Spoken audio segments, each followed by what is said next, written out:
So welcome to the HKS Energy Policy Seminar. I'm Joe Aldi, and I'll serve as the host for today's talk. We're thrilled to have colleagues, faculty, students, fellows, and friends joining us both in the room and on Zoom in this hybrid seminar format. We're really excited to have with us today Professor Beth DeSombre for her talk, "The Policy is Just the Beginning." And then there's a lot after the colon. How implementation makes environmental policy cheaper and easier than expected. Beth is the Camilla Chandler Frost Professor of Environmental Studies at Wellesley College. Last year, she was a fellow at the Center for Advanced Study in Behavioral Science at Stanford. Much of her research has focused in international environmental politics, especially work on the global commons. She's published 8 books, including Why Good People Do Bad Environmental Things and What is Environmental Politics? Which I guess the answer is probably long to that. And she has won multiple book prizes, and she is a folk singer-songwriter. So, Professor DeSombre, welcome to the Energy Policy Seminar. Thank you so much. I'm excited to be here. So I appreciate the invitation. I will say that this talk may look a little bit different than others in the series. I will call it energy adjacent. There are going to be some empirics about energy, but that's not the primary point. What I'm really doing is making a conceptual argument about how we should think about environmental policy. Oh, you know what? I'm going to give myself a timer just to keep track of where I am here in time and space. Anyway, the conceptual argument that I'm making about how we should think about environmental policy, looking at how the implementation of policy changes the experience of the policy. And by the way, while we're thinking about that very long title, this is a part of a book project that I'm in the middle of researching and writing. And I really like my book titles. What is environmental politics? Not my fanciest book title, but I think deeply about the titles of my books, and I do not have a good title for this project. Every time I've given a talk related to it, it's had a slightly different title. So I am in search of a title for what this project is about. So if anyone has an idea, please, I would love to hear about it. But anyway, the argument of the book is that environmental regulation turns out to be cheaper and easier than we anticipate that it will be. That's because it leads to the evolution of systems that respond to the regulation. So this is based on both theoretical and conceptual models to derive a set of pathways I'm going to talk to you about, and then case studies that show that this can happen. And also the conditions under which it's most likely to happen. So this is ultimately an argument in favor of policy and also how to craft it with the idea that if we understand how systems evolve after policy to make it cheaper and easier, we can design policy that will better take advantage of that process to evolve those systems. So the starting point is that regulation is difficult, but needed. So speaking at the Kennedy School of Government, it's probably a reasonably receptive audience to the idea that we need policy to fix or prevent environmental problems. They are produced largely as externalities of other things that we want to do. They involve collective action problems, and therefore it's often difficult in a way that is not going to lead individuals or businesses to choose to change on their own, at least not at the scale that we need. But regulation makes things difficult or expensive, at least initially. And that's inherent, right? Because the idea of environmental problems being caused as externalities, those externalities are unpriced, so businesses are not paying a cost for the environmental damage that they're causing, and therefore changing to avoid creating it is likely to have a cost. If there were a cheaper way to do it that didn't cause environmental harm, you can suspect that businesses in general, ideally, would have found it because it would save and thus earn them money. So for that reason, businesses are unlikely to act absent the regulatory prod, but they're also not particularly excited about the regulatory prod. Individuals may also be concerned about the increased costs or difficulties that are going to come about because of policy. So those costs are generally estimated in advance of the creation of a policy. Now, partly they're estimated by those who would be regulated, who are going to possibly inflate, but definitely calculate costs in a way to claim that it would be onerous if they were regulated. Suddenly their costs would go up, or they would have to do layoffs or move to a different jurisdiction. So those are ones that you might take with a grain of salt. But scholars in good faith also tend to estimate costs as high. And there's a good reason for that, which is that when you are calculating the costs of a policy before it's implemented, you essentially have to assume a static world. You assume the world the way it is right now, and you put the policy on top of it and then say, okay, if there's a tax on this substance will be more expensive. Here's how much of this substance we used. Boy, that's going to make this costly. And you really have no choice but to assume that world, because that's the only world we actually know. But once the policy is in place, a whole variety of different people within the systems take action because of the policy. The world isn't static. People will take action in the face of these increased costs, which is going to lead to bigger changes. So what I am going to spin out here is a set of pathways of what I'm calling system evolution. So these are expected ways that, looking across both theory and empirics, we have seen these changes taking place in broader systems after regulation. And I've got 4 of them that you don't need to really pay attention to right here, because you'll get them in turn as I explain them. And first I'll explain each of them conceptually, and then I will turn to looking at them with empirical examples from one of the cases from my project. So the first one is disruption of standard operating procedures.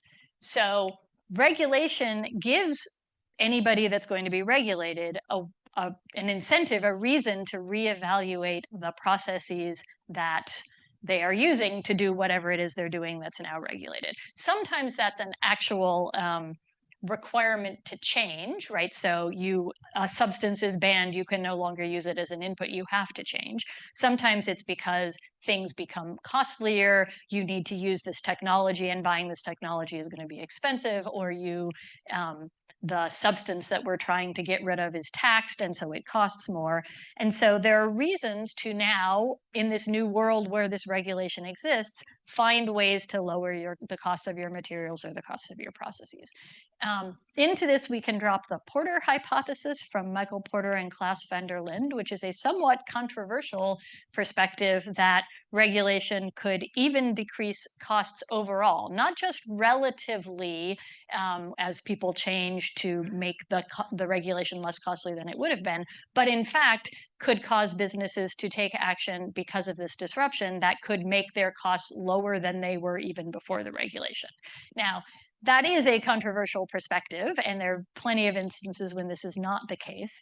And sort of straight up economics suggests that if there were all of these available efficiencies or new ways of doing business that is less costly, businesses have an incentive to find them.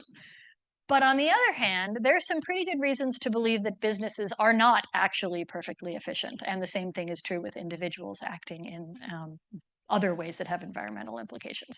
So for instance, many businesses operate in ways that have grown gradually over time. And so what their production process looks like, or their operating process looks like now, is not what it looked like when they started. And in fact, probably not the way that you would set up a business of this sort, where you having this scale and this approach at the time that you were originally creating it. So you may have sort of efficiencies that you could find that you wouldn't have thought of. More importantly, though, searching for those efficiencies has a cost. So most of us who are just sort of trying to make it through the day in doing whatever it is we're doing or whatever business we're operating don't have the luxury of taking a bunch of time and resources to go reimagine how our production processes work, to figure out, is there a better way to do this? So and one of the reasons that that has a cost is that you don't know that it's going to bear fruit. So it may be that, 5% of the time you go doing this big search, you actually develop efficiencies, figure them out, and have a much better way of doing things that saves you money. But 95% of the time that doesn't happen. And so you've just spent a bunch of time and resources looking into something that doesn't turn out to help you. But the regulation provides a prod now because you have to do things differently or things are going to be more expensive now. And so that may give you the reason to search for something you hadn't searched for. So my first energy-related example, which is during the 1990 Clean Air Act emission requirements, reduction requirements for sulfur dioxide for coal-burning power plants, one of the ways that you could decrease your sulfur dioxide emissions is coal blending. So you could blend low sulfur coal into higher sulfur coal. And that was something that had been understood as a thing that could be done and had been done up to about sort of blending about 5% of low sulfur coal into higher sulfur coal. But there was a fear that equipment would be damaged if too much coal blending, these coal types that were quite different from each other, put together might actually damage the equipment, and you don't want to discover that by finding out that it in fact did cause that damage. And there had been no real reason to try before this. And so under the 1990 Clean Air Act Amendment rules, it now gave power plants a reason to look into this further. And it turned out that you could safely blend up to about 40% of low sulfur coal into higher sulfur coal. So those new approaches that are going to happen because of disrupting the way that you're doing things may be absolutely less expensive, perhaps, but they're almost certainly going to be relatively less expensive than they would be if you didn't do anything once the regulation was put in place. Second approach, a pathway, is the pathway of innovation. So scholars have referred to regulation as the mother of invention because rules come with a cost. So those who are regulated are seeking new options. And in particular, regulation reduces uncertainty for innovators. So I'm considering the category of innovation, the dividing line between what's disruption and what's innovation may not always be clear. But with disruption, we're really talking about let's sort of fix internally what we're doing. And here we're thinking about inventing new ways of doing things. And what regulation does is provides a built-in market for innovators who otherwise might be going out and trying their hand at just about anything, but now know that anyone who can come up with a cheaper alternative or a technology or process will find a market for it because suddenly this chemical is going to be phased out, or this energy efficiency has to be increased, or this pollution has to be taken out of a system. So in fact, one example is the Clean Air Act amendments of 1970 on automobile emissions. As soon as the regulations were announced, companies had started looking into the use of catalytic converters for automobiles. At that point, they hadn't been used for automobiles. They'd only been used for industrial processes. And there had been some question about whether this could be something that could work in automobiles. But companies had basically thought, well, there's no reason to do this. There's no market for this. But as soon as the regulations were passed that were going to require very large reductions in auto emissions, people that had been doing research on this restarted, and new firms started as well to look at this. Sometimes this innovation is intentionally technology forcing, as the 1970 Clean Air Act amendments on automobile emissions were. Those rules were passed in 1970 to take effect theoretically in the 1975 model year. They ended up getting pushed back over time, which is a whole other story and a problem. But essentially, in 1970, cars were put on notice, auto manufacturers, that they were going to have to meet really stringent requirements 5 years hence. And at the time that the rules were passed, everybody knew, those making the regulations knew, that there was no current technology that would enable anybody to meet those regulations. So it was intended to force the technology to come into being. Third pathway, increased availability of alternatives. So the first way we may get an increased availability of alternatives is just we're going to make more of them now. So it may be that whatever it is that's being phased out or decreased in use under the regulation already had some substitutes, but because the externalities were not internalized previously, you had no particular reason to use them, especially if they were reasonably expensive. And so they probably weren't produced in large scale. But now we have a reason, we have a demand potentially for these substances. And making more of something often makes it cheaper per unit to make. So in part because you have fixed costs for things that may not increase as you ramp up production. When you have larger orders of inputs, it can be cheaper per unit for the inputs. There's some technology that's only feasible when production reaches a certain size. So if you're going to automate your production, you might be able to do that when it's large and get efficiencies from that, but you're not going to be able to do that when it's small. So that's one way that you may get sort of increased availability. Secondly, you're going to get new market entrants. Some of the substitutes that existed for chemicals or processes or technologies that get regulated already existed but weren't made, and if suddenly there's a demand for them, you may get new businesses that emerge to produce these as well. So you get more actors making the same thing in greater quantity. And then those innovations from the last slide may also then lead to new alternatives in the mix. So now you have an overall increased number of alternatives, thereby decreasing the costs for everyone relative to having a smaller number of alternatives. So for instance, the Clean Air Act 1970 auto emission rules, which you might be starting to guess is one of my case studies, has mostly was met by US auto manufacturers using catalytic converters, but Japanese auto manufacturers actually use different technology to meet rules. And so we then ended up having a broader range of technical options to meet the requirements.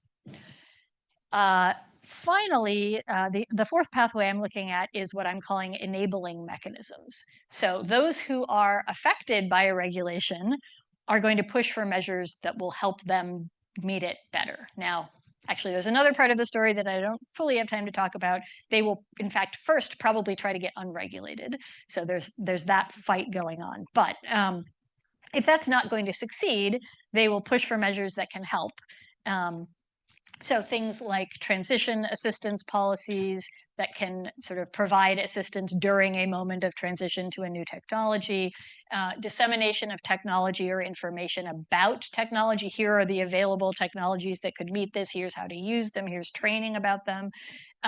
Research coordination can be particularly important and can be done governmentally, non-governmentally, internationally, ways to figure out new ways to meet the regulations. And importantly, subsidies, which can be either subsidies that will help you meet the regulations. So we're going to subsidize the chemicals that you might otherwise have trouble affording.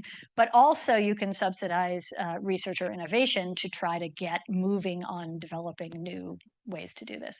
And then finally, there may be additional regulations that can be either created at the same time as the first regulation or added later to try to help the process along. So again, 1970 auto emission rules, the catalytic converters that were developed and then deployed to meet this regulation, in order to work well, they needed unleaded gasoline, which for those of you who, the very few of you in this room who were around at that time, that was not how most gasoline was. And so the US actually passed regulations to remove lead from gasoline, in part to enable the technology that was being developed to meet the Clean Air Act rules. Okay, so I'm going to talk you through one of the case studies in my book project, looking at ozone layer protection, which is a thing that I literally first started studying when I was a graduate student here in the 1980s and a research assistant for Bill Clark. So it's your fault. So the environmental problem that ozone depletion was attempting to solve is that there is a thin layer of ozone molecules in the stratosphere that protects the Earth from ultraviolet radiation. In the 1970s, we realized that a set of industrial chemicals that we had widely adopted that were stable and long-lived could therefore get to the ozone layer, and that in the presence of sunlight, they could create a chain reaction destroying the ozone layer. That's a whole other bigger story, but the world responded in a number of ways to that information. First, domestically, the US, back when it was a leader on environmental policy, took domestic action, first subnational. There were some states and some municipalities that created ozone protection rules, but then the United States in 76 and 77 created a policy that banned the use of CFCs, chlorofluorocarbons, the sort of one of the main culprits, in non-essential aerosols, which was a major use for them at the time. And Canada and the Nordic countries had also done some domestic regulation in the 1970s. But it became clear by the 1980s that the problem involved more substances and a more dire evidence of harm to the ozone layer. And so the world negotiated a set of international agreements beginning in 1985 with the Vienna Convention that sort of laid the framework for what regulation would look like, and then moving into the Montreal Protocol in 1987. And that protocol then had a series of very important amendments that both added more substances, decreased the reduction so that we eventually got to phasing out all substances that deplete the ozone layer, and moved the timeline faster. So a lot of work, a lot of change. The regulatory approach of this initial regulation, domestically, these tended to be straight up command and control rules initially in the 70s. You can't use this substance for this purpose. Internationally, you also had command and control rules looking at how much of a given substance you can use in a given year. Those were then, as we'll talk about in a minute, actually implemented differently across the different states that had to get to those levels. At the time, 93% of production of these chemicals was in the OECD, and most of the consumption was in the US and Europe. So I'm going to talk about implementation in the US and Europe because that's where it was most important. The substances in question, there were 240 chemicals initially regulated under the Montreal Protocol, and then more added later. The initial ones were almost all CFCs or halons. They were used for refrigeration and air conditioning. They were used as aerosol propellants and for foam blowing. Solvents and cleaning, especially for electronics, including semiconductors, and fire suppression, especially where water could cause damage. So, because I'm somebody who's spent some time with the Montreal Protocol, I get a little cranky when people incorrectly argue that the Montreal Protocol and ozone depletion was an easy problem to solve because we had substitutes. We just had to change our behavior. We already knew how to do it. That is, in fact, not the case. There were not very many initial substitutes, and the ones that were there were expensive or had a variety of problems.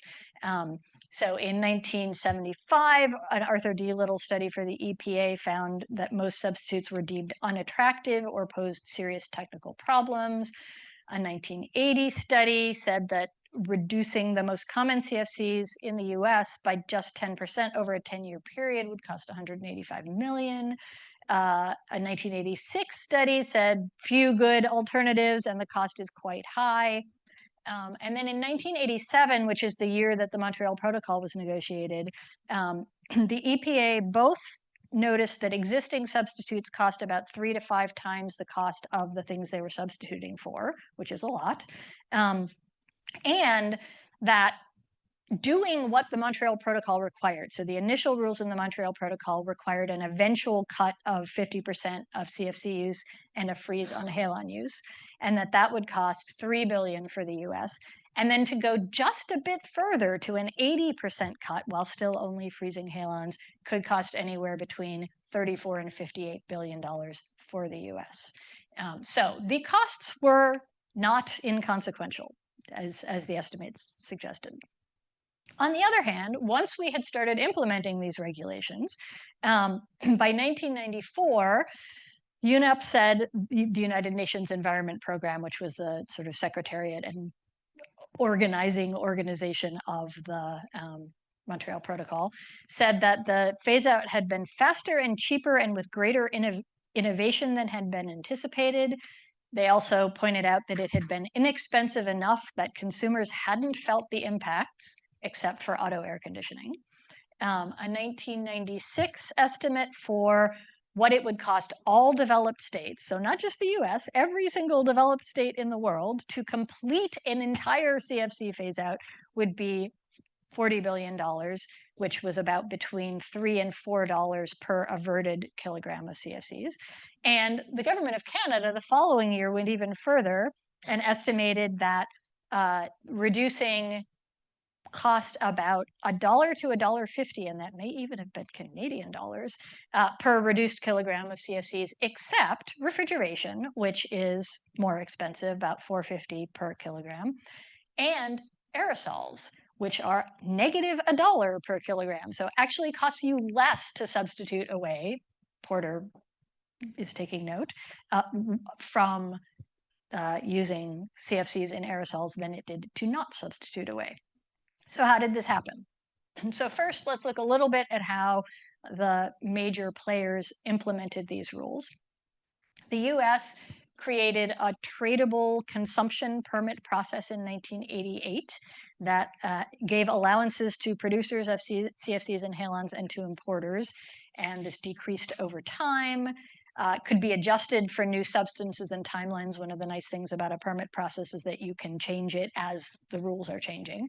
And also required the retirement of 1% of the value of each trade. So every time you traded, you took another 1% out of circulation. Fully tradable, including overseas. And so one of the results here was that DuPont closed a bunch, which major CFC manufacturer and also major manufacturer of substitutes, closed a bunch of plants and centralized production, which made its actions more efficient. And in fact, there were regulatory efficiencies to this way of regulating, which I can talk about if anyone wants to later. Secondly, a tax, 2 years later, a tax on ozone depleting substances was implemented on top of the limits. So we had the limits in how much, but we also had a tax on every use of them. This increased automatically. So if nobody did anything legislatively, the tax increased by 45 cents per year per pound times ozone depletion potential. If you want to know the finer points of this, just worth knowing that substances don't deplete the ozone layer to the same extent. So some CFCs or some other chemicals are more or less ozone depleting. So a tax multiplied how depleting it was by how much of you were using. In 1990, this was set at $1.32 per pound, but legislatively, the tax was increased so that by 1995, we had about $5.35 per pound. It also included border adjustments so that imports were taxed the same way as domestic production, and if things contained ozone-depleting substances, they were also import taxed.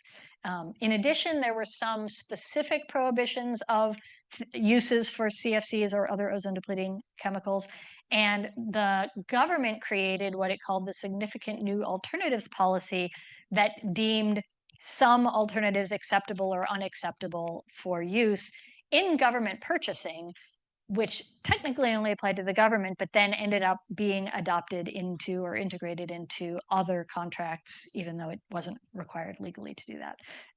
You also had other forms of US implementation, like offering certain prizes for getting to a level of innovation or for accomplishing a particular task in innovation.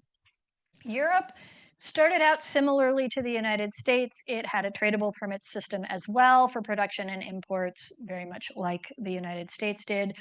It did not have a European-wide tax, but it did have some individual states that had additional policies. So some had labeling requirements, some had bans on specific uses. Germany eventually created a production ban altogether on CFC production. And there were some taxes or fees from some states, including Denmark and Sweden, and Austria in particular had a deposit refund system for refrigerants to make sure that they would be captured and could be recycled. Okay, so let's revisit the pathways to look at how they helped us get to the dramatic decrease in cost for ozone layer protection.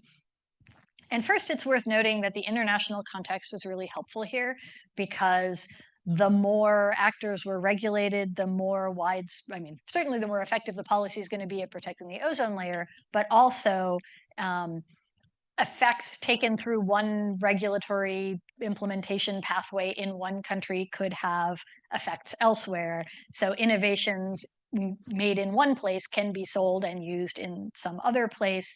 And because there's a potential world market for substitutes, if you can come up with a new technology, a new process, a new chemical, you know that there are going to be a lot of people around the world that might want to buy it. So it increases the innovation by creating a bigger market for whatever you are innovating. I will give you some more specific details by pathway. So starting with disruption, the first thing that happened was simply substituting things that we already had available but weren't using for those purposes. So starting in the 1970s, when the United States had the ban on non-essential aerosol use of CFCs, the first thing to do was just say, well, they were used as propellants in aerosols, let's find some other propellant. So hydrocarbons, it turns out, can also propel things. And so hydrocarbons were swapped out in a number of uses. Also, pump sprays existed but hadn't been used in most of these contexts. So you could now spray something not with a sort of explosion, but with just physical action. And they developed different formats, like, and again, those of you who were not around in the 1970s don't know that we used to spray everything. Now we sort of have solid or roll-on deodorants or things like that, and those were developed. Again, not a radically new innovation, but essentially changing the way you do the thing that you were doing otherwise. And many of these turned out to be cheaper than they were when CFCs were being used. And keep in mind, CFCs were pretty inexpensive before regulation. So in the 1970s, simply changing to hydrocarbon propellants saved a lot of money in the United States by using a cheaper way to propel. And interestingly, if you notice those dates, I said the mandate on non-essential aerosol use came into place nationally in 1976. And so this change was happening even before it was mandated, because there was enough consumer demand for this. So in any case, these initial disruption results made the process not just cheaper than it would have been absent regulation, but absolutely cheaper than it was the way people had been operating. A second big example is how electronics were changed or deoxidized. So one of the big uses of CFC 113, one of the important CFCs, about 40% of its use came in electronics cleaning. So in the process of electronics assembly, you solder things together, and that leaves flux that you have to clean off of the process. And CFCs were a very inexpensive, very safe way to do this. And in fact, not only was there no particular reason to change that absent regulation because they were safe and cheap, predictions had been that there weren't any other ways to do this that would work nearly as well. So in addition to Rand's observation in 1982, in 1988, the electronics industry put out a statement that the prospects for substitution were not encouraging. Now, it turns out that some simpler alternatives were found for some uses. So water-based or alcohol-based, or actually citrus-based, citrus turns out to be a really good solvent, were able to substitute for about 75% of the different uses of CFCs in electronics cleaning. So already, without doing anything dramatic, you could make a big change. But there was still a bunch of uses that these were not appropriate for. And so what we ended up with was a change to first let's change the order in which we do soldering, right? So again, disruption, because these substances were easy and cheap and safe, we could, put things together in whatever order we thought made sense to do it, because the cleaning part is non-problematic. Well, as soon as the cleaning part becomes problematic or more expensive, now we can think about, can we change the order in which we assemble things so that we only have to sort of solder once and clean once? So that was sort of a step in the process. But then we moved to more dramatic changes in how the technology for this cleaning process was worked, to come up with what was called no clean soldering, where you could not have to clean at all after the process. That was developed collaboratively. An organization called the Industry Cooperative for Ozone Layer Protection sort of worked to try to come up with this new method. And it completely eliminated the use of CFC 113 and cost less than the previous processes to operate once it was up and running. So the first year, Ford estimated, which was one of the big users of these chemicals and this process, estimated that it had saved $18 million in the first year. Nortel said that the equipment to do it, because the sort of really fully no clean required different technology, cost about $1 million, but saved about $4 million in CFC costs. So disruption, very effective in this case. Halon use, similarly, the big user in the United States for halons was the US Armed Forces, and had said initially, when the Montreal Protocol was negotiated, the armed forces had estimated that a phase out of halon use would take 30 years. But once regulated, let's go back there. Once regulated, the armed forces first did a study on how it could recycle, capture the used halons rather than venting them to the air, which got them somewhere. And then essentially went off to study where the use of this chemical was highest in their firefighting process. And it turned out that 37% of halon use came from testing fire systems. So we have the system there, we need to see if it works, we let it off, and it puts out halon. So 37% in that. Another third of overall use came in training firefighters. And so the armed forces essentially stopped doing either of those things. It tested systems without releasing the halons, and it stopped using halons in training. It used other substances in the training process because there was no actual need to use these substances in the process. So none of these things needed dramatic new innovations. They just needed changing practices, and the motivation to change practices came from the regulation. Innovation. Global market is a big incentive for innovation. The more, in fact, one scholar pointed to the point that the best alternatives will capture a multi-billion-dollar world market is a good incentive for regulation. DuPont had been researching substitutes in the 1970s when domestic regulation in the US happened, but had backed off because once the US had done that initial 1970s regulation, it didn't look like regulation was going any farther, so it didn't make sense for DuPont to work harder on this. But as soon as the Montreal Protocol happened, it jumped right back into searching for substitutes. So a couple specific examples of where we see this happening. First, mobile air conditioning. So like automobile air conditioners were all made with CFC12. And the first thing that happened was coordination to figure out how to capture and recycle the CFCs that were being used so that they wouldn't, again, escape to the air or disappear when you get rid of your automobile. So a set of environmental organizations and the Underwriters Laboratory cooperated to develop this technology to capture CFC12.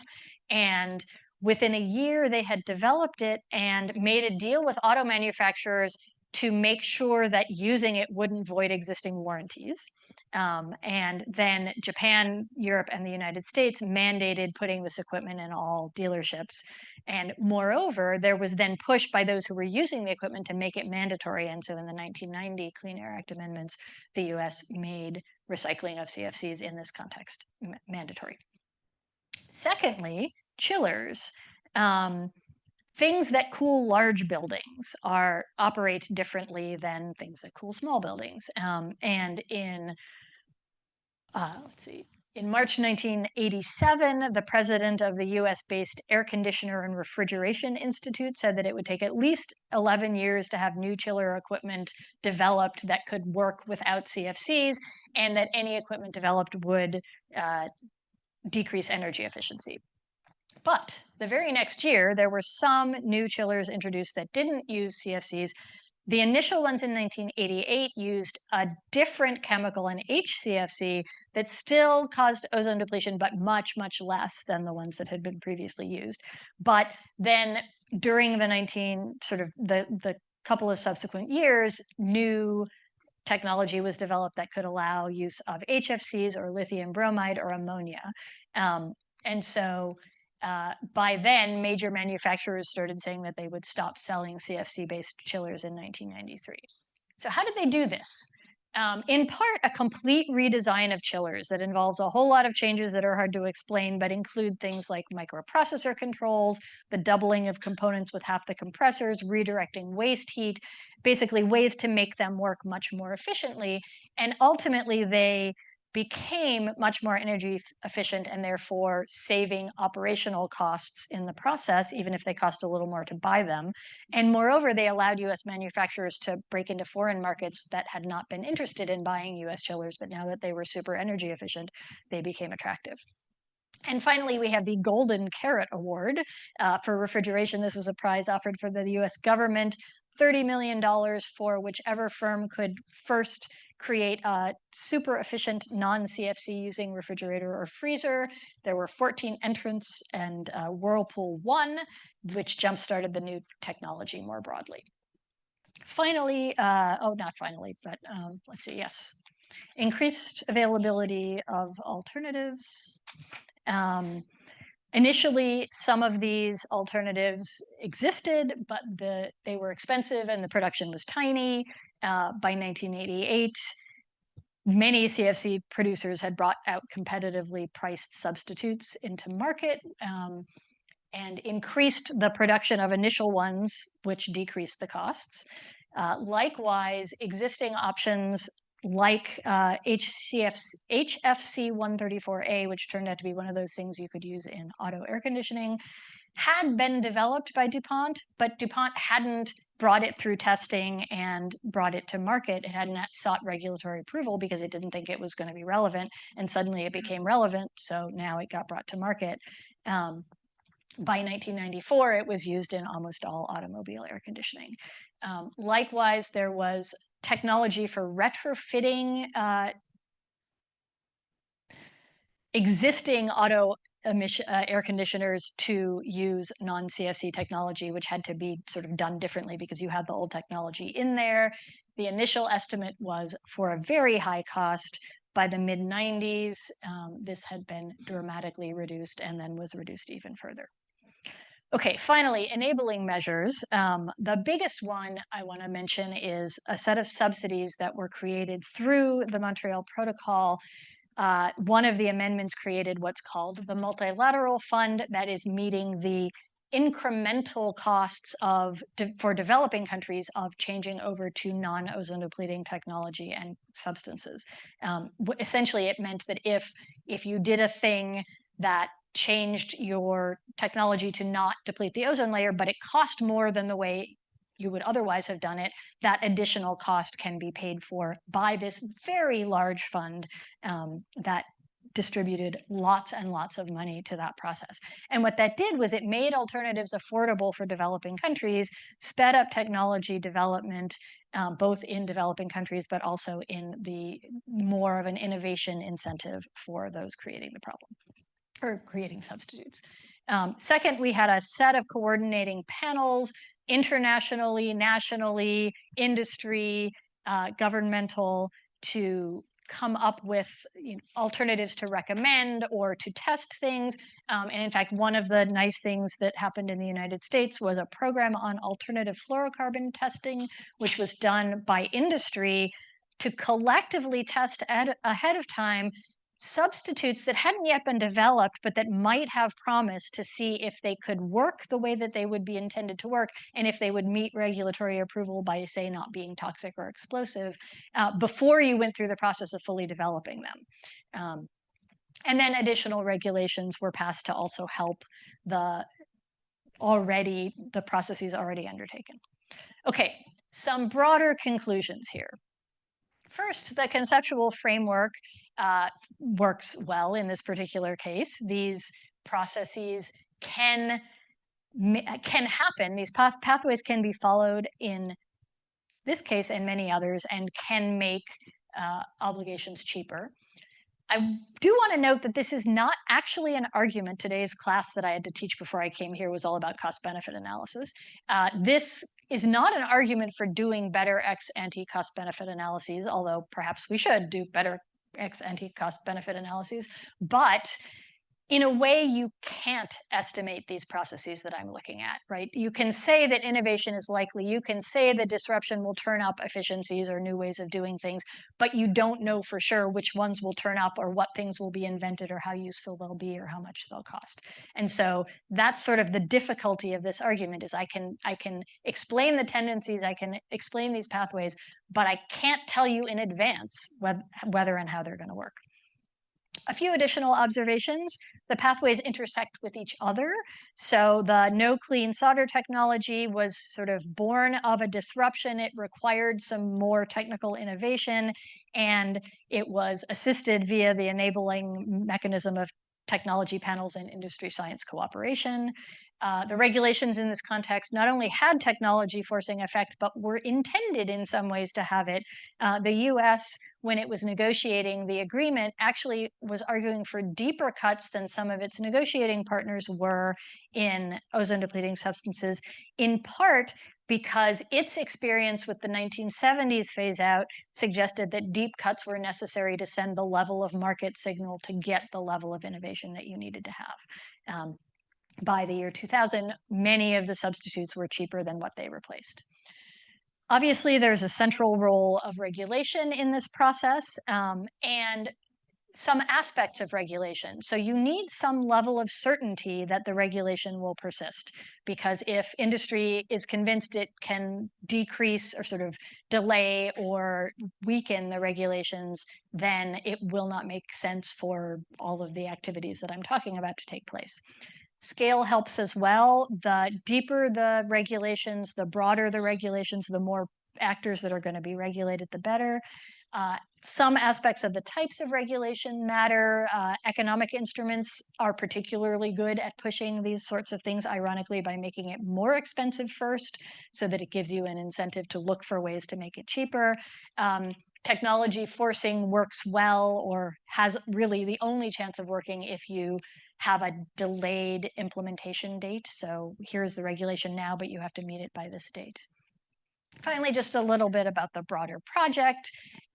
There's a lot more development of all of these pathways and the theory and empirics behind them. I have 4 case studies, the one I told you about, 2 different aspects of the US Clean Air Act, and a wild card, Germany's packaging take-back rules.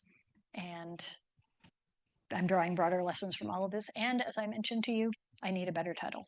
So thank you all, and I'm looking forward to hearing what questions you might have.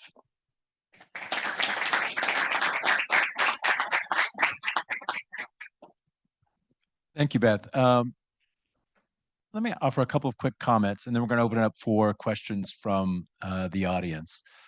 I think one thing that strikes me when looking here at this last slide on your 4 case studies, it looks like you've identified 4 success stories. And it'd be interesting to think through, and I'll make a suggestion here in a moment, think through the lessons we also draw when we're not as successful. Like, I feel we can look back at some of the major laws passed in the 1970s. Some of them set very ambitious goals that we've never met. You know, we were supposed to have waters that are fishable, swimmable, drinkable, and there's a 4th one. By like 1982, we bumped it out a few more years, and then we stopped adjusting the date of the goal and just realized it wasn't going to happen. When you talk about automobile emissions, I think there's some incredible success stories, whether it is, as you talked about at the beginning, about catalytic converters. Certainly the phase out of lead has been, in a sense, we got kind of lucky. I think we started phasing it out for catalytic converter reasons and then learned later this was really, really nasty in terms of its public health implications, especially for kids. And we've seen that now where virtually every market in the world now has phased out lead in gasoline. Having said that, we've also tried to push out biofuels through regulation, and cellulosic ethanol to me is like an example of a failure. And I think it might be interesting to try to think about maybe, that comes through from two laws, and well, that cellulosic is really the 2007 law, so that's well after 1970, but it is the last time we've meaningfully changed the text of the Clean Air Act. And I think it actually fits well with what you had on the previous slide when talking about the sort of the need for certainty, how you think about the type of regulation. There's certain elements of how we've designed the renewable fuel standards to support cellulosic ethanol that in a sense is kind of not surprising. We haven't delivered the gains that Congress first had in mind for that. So it's just sort of one comment. Whenever I like to sort of tell success stories, I get reminded. There's a couple of my colleagues who like to say, "Well, what do we learn from the failures as well?" And I think there's some that you can integrate in here and do that. The other thing that I think would be really important is to try to figure out why do we regulate in some places and not others? Right. So here's condition in a sense, all these are sort of like conditional regulation. What do we learn about that? But there may also be these cases, I think part of the challenge with water quality is just politically, we can't regulate pollution that comes from agriculture in the US. And that's one reason why I'll look to some of my colleagues who may have more expertise on this than I do, but some of them are looking at screens right now. Bill and Wolfram, I'm talking about you. But try to get a sense of whether or not there are these cases where if we really just can't regulate, maybe we're avoiding some places that may be expensive, but they may be expensive in political terms and not necessarily in economic terms. Okay, so I called out a couple of my colleagues. I know there's others who want to sort of chime in on this, but Beth, let me turn it over to you first on this, and then I'll look for hands in the audience, please. Yeah, thank you. So both of those, the second one is, I think, a whole other book project. That can't be this project. But I actually think that this project does speak to some of that. And in fact, my broader goal with this project, this is interesting. This is a book I've wanted to write for a long time, and I finally had the moment to do it, and also, tenure and all of that. So I can do something that's a little quirky and ambitious. But I do think that the reason I'm writing this book is because I want to make the case that we should be a little bit less afraid of those costs. And so even the context where, politically, yes, agriculture in this country, really, really hard to touch. But hard to touch in part because it's making a cost argument. And if I can make the general cost argument, that is, I think, useful. But your question on success and failure is, I think, a really key one, and one I'm still wrestling with, because I still got space in this book to put other bits in. I guess two things I would say. One, there is actually more variation in success across these cases than it might seem, and the auto emissions story is not a straight line. And in fact, the efforts of the auto industry to delay and weaken and actually made it much harder to get to where we got to, and it took longer than it could have to do that. So there's sort of pieces of failure even in my successful cases. I haven't quite figured out how to integrate failure, because I think you're right. There are plenty of cases that fail, although I love your examples, because all of your examples of failure involve not the kind of regulation that produced this. And so if I can find a way, essentially, your water has to be clean is very different than you can't do this thing, you can't put this thing into water, or you can't use this substance. Or we are pushing this particular technology or fuel, that would be a good thing to use, we're going to incentivize using it, is not the same. So there might be something worth having a sort of detour into some of those examples to explain how the type of regulation may account for that. But I had debated sort of having a full-on case of failure.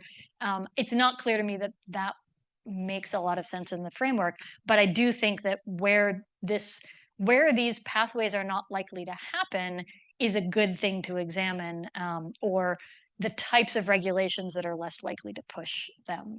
Is like having examples of that, I think, will be helpful in making the case that no, do it this way. Questions from the audience? Yes. All right. Thank you, Professor DeSombre, for the very insightful presentation. My question is, if you could design an environmental policy from scratch, Ooh. what would you embed as enabling mechanism for decarbonizing the industry? Like let's say these costly hydrogen cost, direct air capture, and other technologies to ensure this kind of systemic learning. So A, there's a reason I'm a professor and not a policymaker, and B, there's a reason that I don't study climate change. So, I mean, I teach about climate change, but climate change is just big.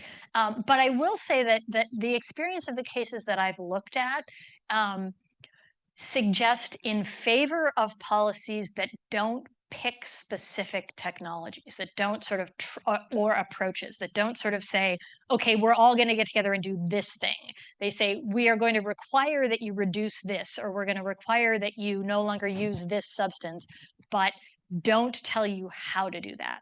And although I did not set out to study that when I was picking my cases, I think that turns out to be an important piece of how the process works. So you could, I actually think that in some ways subsidizing adaptation or subsidizing the ability to meet the policy goals is a better use of subsidizing than subsidizing specific technology development for the same reason, which is to say you're sort of picking winners and you don't know if those winners are going to be the right winners to pick.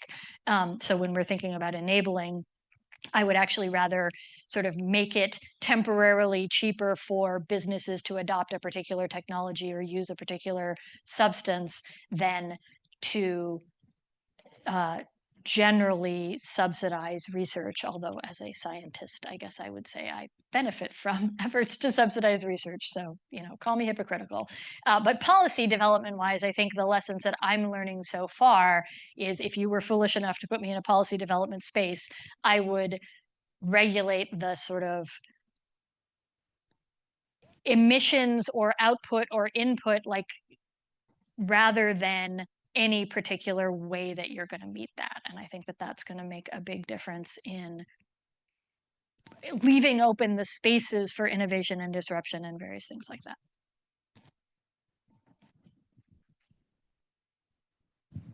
Thanks so much. Just two quick questions. Could you go into a little bit more detail about the multilateral fund and how effective it was in creating the grounds for innovation and for the success of this policy? And two, could you talk a little bit more about the political economy factors? Before I can, first one, easy. When you say political economy factors, what do you mean?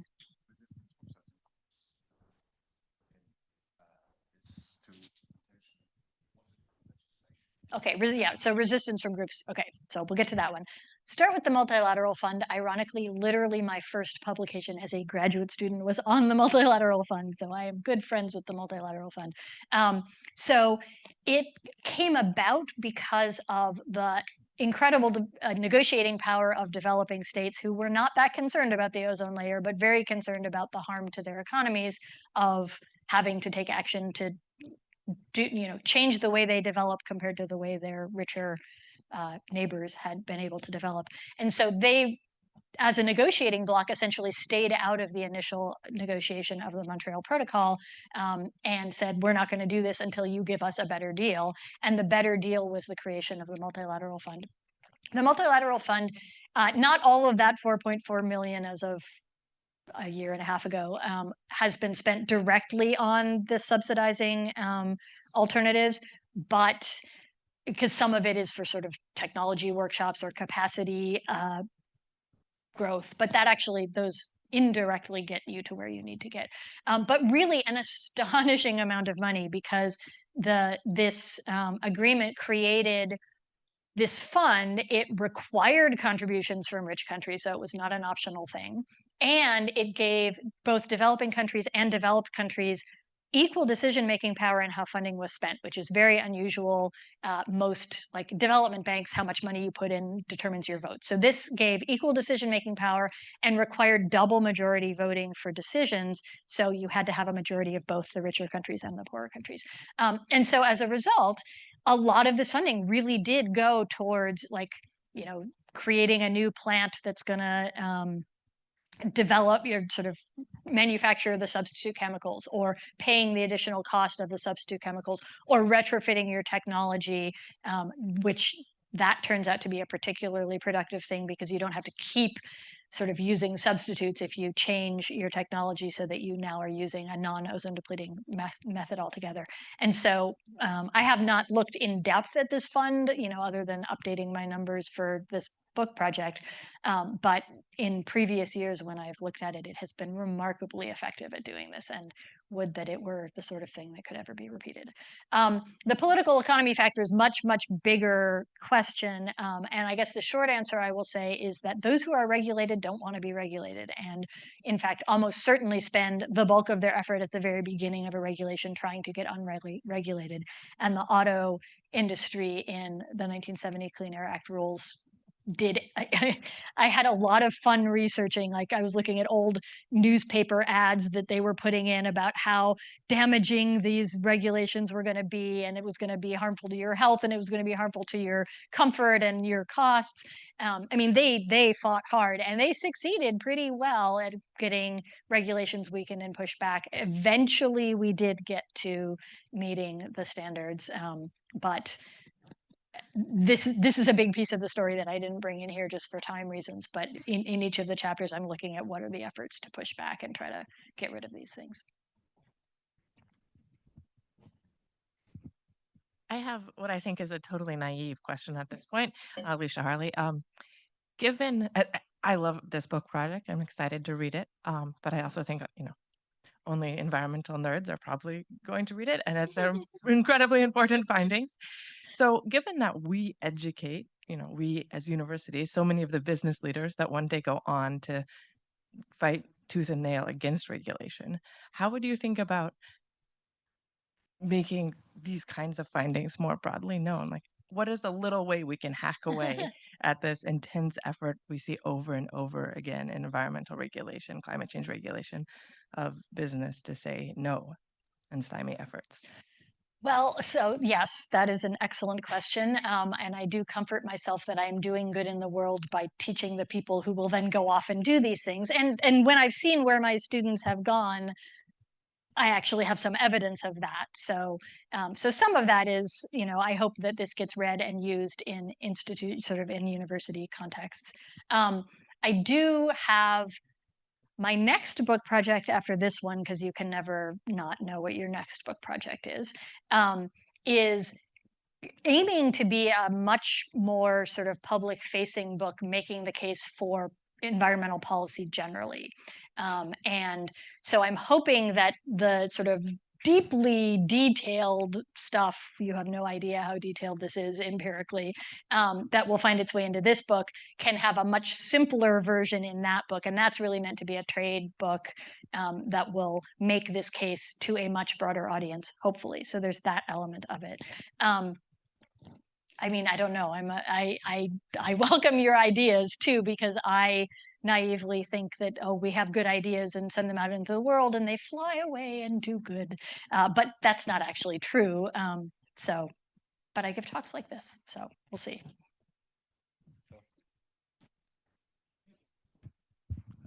Great talk, Beth. This is really exciting. So I have two observations. I invite you to respond to whichever one you like most, or least, whatever. First is, I just found myself wondering whether one of the broader lessons may have something to do with cases in which technology can be a major part of the solution. So pollutants broadly, versus the whole part of environmental policy that we used to, that's why we used to label it environment and resource policy, natural resource management, how we do land management, and so on. So I'd be a little bit interested in your thinking about how you might think your systems model, your pathways might differ between things that technology can dominate and ones where it's patterns of use, so zoning, structure of spatial arrangements of resource and so on, even things that have some technology in them, like managing take on fisheries, which I know you've done things on. So that's one class of it. The other is following up on Joe's little vignette on ethanol mandates. I wonder if one of the broader lessons can be we do better when we, at least within your models, talk about forbidding something than when we talk about requiring something. And you mentioned that yourself, of technology forcing is fine, but not by saying this technology. And I think in the particular case I'd love your comments on is, Germany and electricity have been such attractive area for looking at environmental policy.